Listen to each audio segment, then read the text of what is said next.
Sérgio Moro aceita trabalhar para escritório de advocacia que cuida da recuperação judicial da Odebrecht. Sérgio Moro, ex-juiz federal e ex-ministro da Justiça e Segurança Pública do governo Bolsonaro,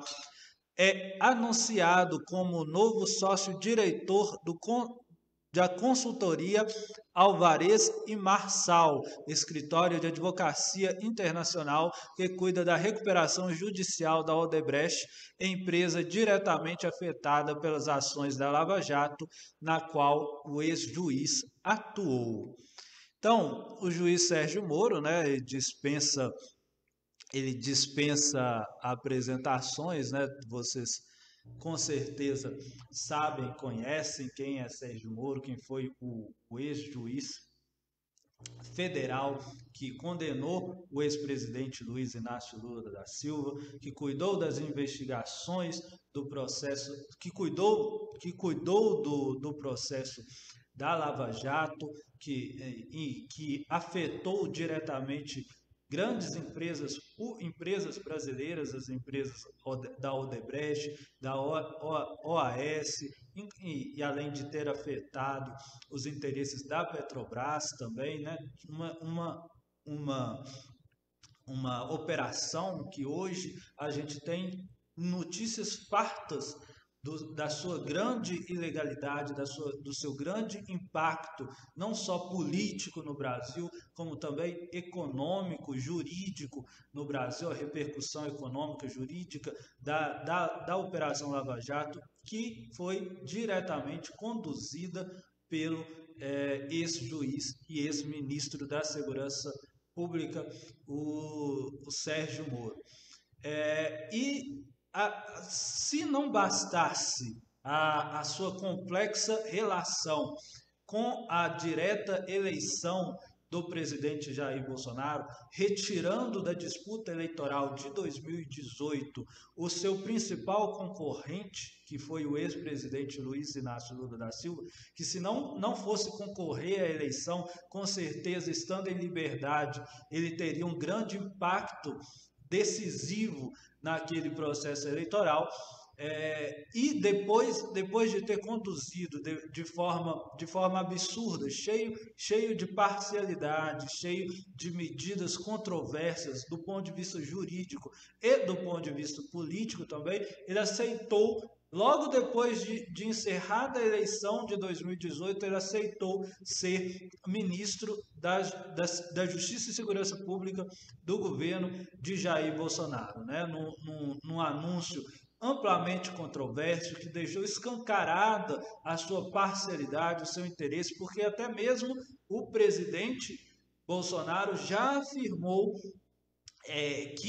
que as negociações para que o ex-juiz fosse seu ministro da Justiça começaram antes mesmo da eleição, enquanto ele ainda detinha o cargo de juiz. E depois disso, depois ainda dentro do governo do presidente Jair Bolsonaro, veio à tona todo aquele escândalo da Vaza Jato, toda aquela divulgação do jornalista Glenn Greenwald, do The Intercept Brasil, que divulgou com provas e com consistência toda a parcialidade, toda a relação ilegal que existiu entre o juiz Sérgio Moro e os procuradores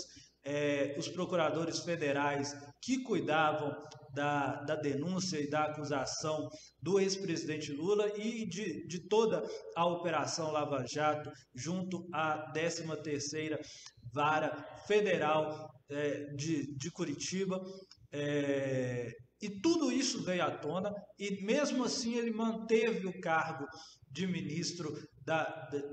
Justiça durante o governo Bolsonaro. Somente quando ficou insustentável a sua manutenção como ministro, diante do claro e evidente interesse e direção do ex-presidente,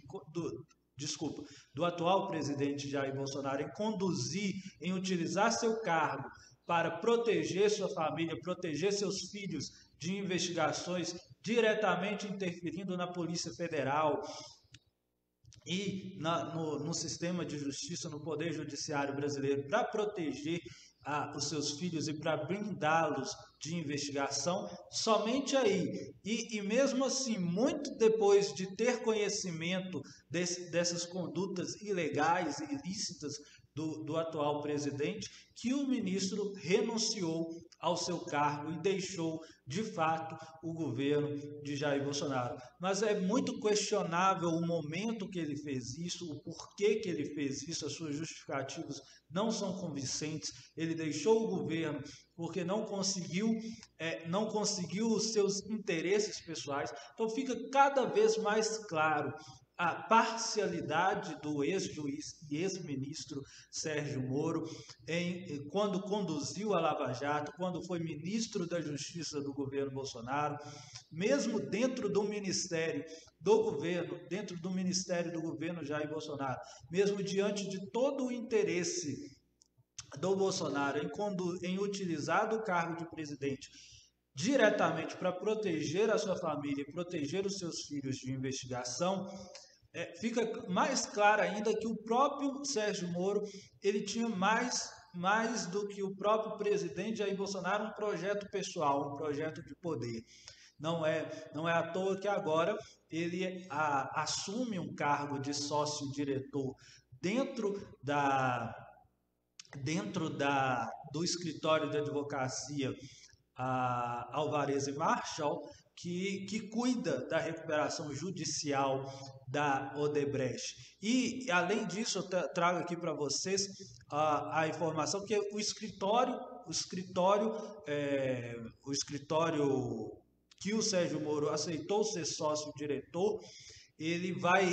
está para receber, ele atua na recuperação judicial da Odebrecht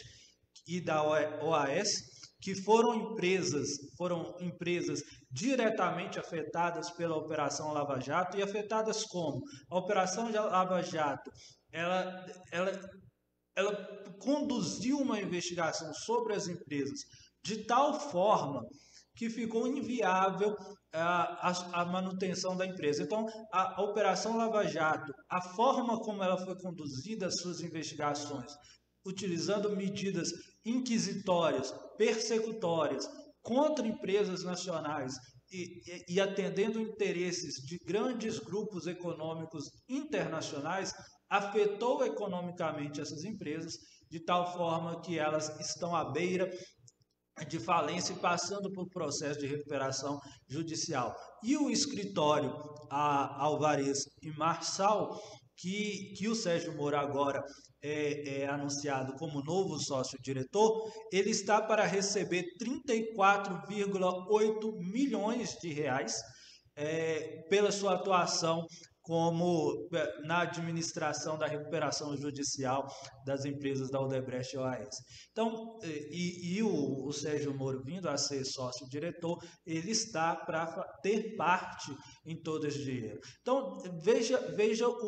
a dimensão dos atos de corrupção envolvendo o ex-juiz Sérgio Moro. Ele, além de atuar em um processo fatalmente parcial, que impactou diretamente a economia brasileira, as empresas brasileiras, para atender um interesse mercadológico internacional, ele vai ter uma vantagem econômica direta sobre a repercussão de sua atuação no processo da Lava Jato. Isso é impensável. Pensar que existem pessoas que consideraram Sérgio Moro herói nacional, que consideraram ele uma pessoa de uma integridade incomparável, né, e aplaudiam e vangloriavam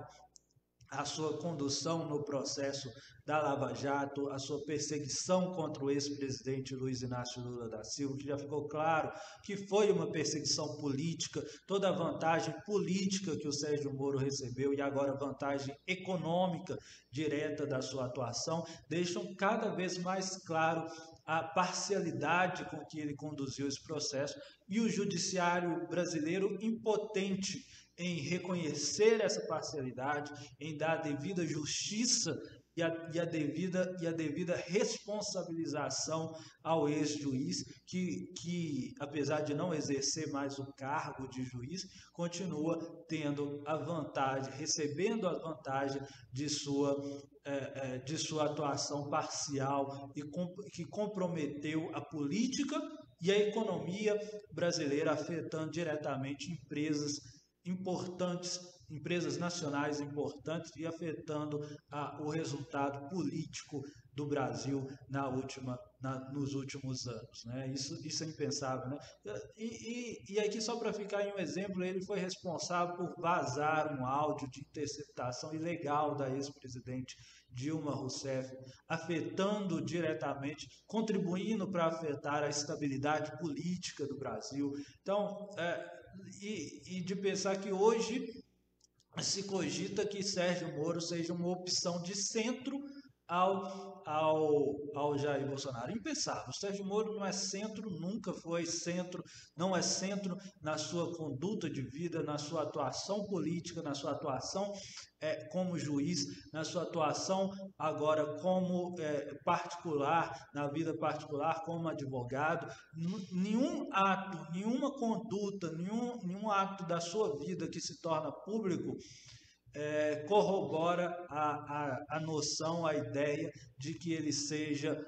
centro, ou de que ele seja moderado. Com certeza ele é muito mais extremista, ele do seu jeito tímido, acanhado, que parece que ele é moderado, que ele é calmo, mas a sua conduta, os seus atos são tão extremados quanto os do próprio Jair Bolsonaro. E ele não ficou no seu governo, não foi por uma oposição ideológica ou por se considerar superior ou por se considerar contrário aos atos de corrupção que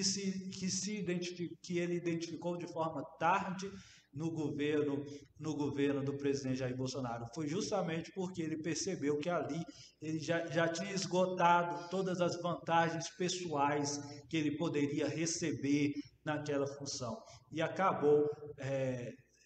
renunciando ao cargo de ministro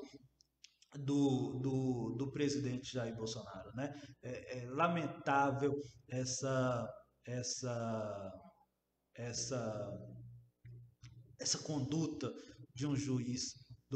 de um juiz federal, de um ex-juiz federal e ex-ministro de Segurança Pública